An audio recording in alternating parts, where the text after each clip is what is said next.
Димаш Құдайберген қытайлықтарды таң қалдырды.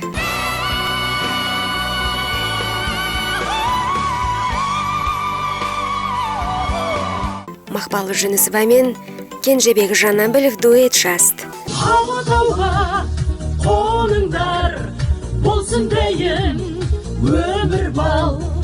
Баян Мақсатқызы өзі түскен киноға ұқсас тағдыр кешті.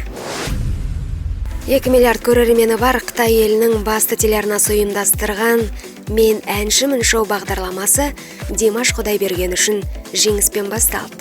Француздықтардың әнін олардан артық айтпаса кем орындамады.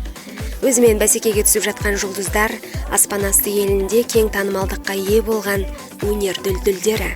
Дауыс диапазоны дархан даладай, Димаш шығармашылығын күн санап кеңейтіп, батыспен бақталастырып жүргеніне біршама уақыт болды. Оған бұл байқау да қиынға соқпайтын сияқты. Әрбір байқауларға барғанда да сөзін шыны керек, ешқашан да екінші болып көрмеппін әлі. Бірақ дегенмен мақтаған емес, бірақ ең бастысы өзімнің халықтың және де мен өзімнің көңілімнен шығу керекті. Орын ол дейтін мен үшін аса маңызды нәрсе емес. Жерлестерінің жетістігіне қуанған отандастарынан бөлек Димаш Қытай елінде де біршама жанкүйер тапты.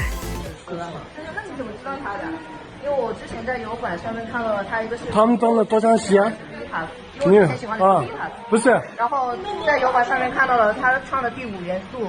Бұл үнімен өнер өлкесінде қолтаңбасын қалыптастырып үлгерген әншіні көшеде танып, автограф сұрап жатқандар бар. Айтпақшы, Қытайдың электроника шығаратын ірі компаниясы Димашқа жеке қолтаңбасы қойылған ұялы телефон сыйға тартты. Алда тағы 13 айналым бар. Телешоу мамыр айына дейін жалғасады.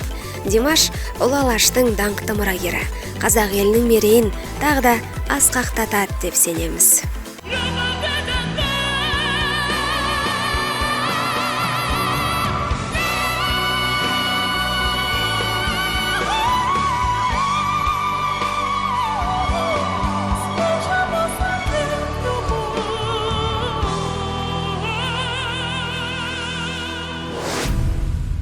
Музарттың әншілері әріптестерімен дуэт жазу маусымын бастап кетті. 15 жылдықтан кейін шаштарымызды аламыз, тойға шықпаймыз, біраз демаламыз деген еді. Шаш алудан уәдесін бірінші болып орындаған Кенжебек Жанабілов. Демалыстың жоспарын орындап келген ағалары Сәкен мен Мейрамбек. Музарттың демаламыз дегендері жаңа әндер жазып, көрерменнен таса ән жазу студиясында жұмыс істейміз, ізденісімізді еселейміз дегендері болатын. Бұрынғы дуэттерді айтпағанда жыл соңында Мейрамбек Беспаев Қайрат Нұртаспен қос дауысты ән жазды. Сәкен Майғазиев өнердегі інісіне қолдау білдіріп, идеясын қолдады. Ал Кенжебек Жанабілов Мақпал үнді Мақпал Жүнісова мен наурызда өтетін концертінде бірге ән шырқамақ.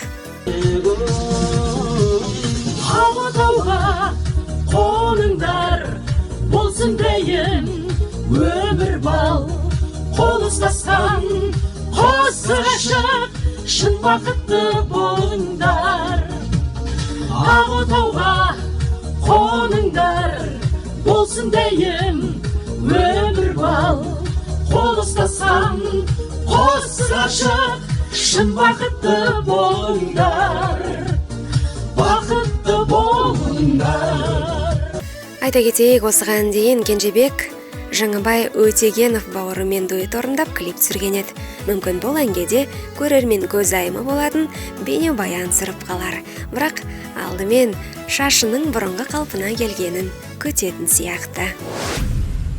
Кейбір әншілер шырқаған әндеріндей тағдырды бастан кешіп жатады. Ал актрисаның өзі сомдаған кейіпкердің өмірінде күй кешетінін кім білген? Ауылдан арман арқалап келген бала Баян небары 18 жасында киноға түсіп, бірден елдің сүйіктісіне айналған еді. 20 жыл отасқаннан кейін сол кейіпкермен тағдырлас болып шыға келді. Кинода Гүлназ оралын тапқан еді. Өмірде Баян қоз көрпешін жолықтырды, яғни өткен жылдың көктемінде танысқан белгілі кәсіпкер Тұрсынғали Алагөзовке тұрмысқа шығатын болды. Той күні нақты белгіленбеді, бірақ жүрегін ұсынған азаматтың ұсынысын қабыл алғанын Баян жария етті. Біраз қиындықтармен жалғыз күрескені жайында Баян кітап жазып жатыр. Дәл сол кітап алып қашпа көп әңгімеге нүкте қоятын болды.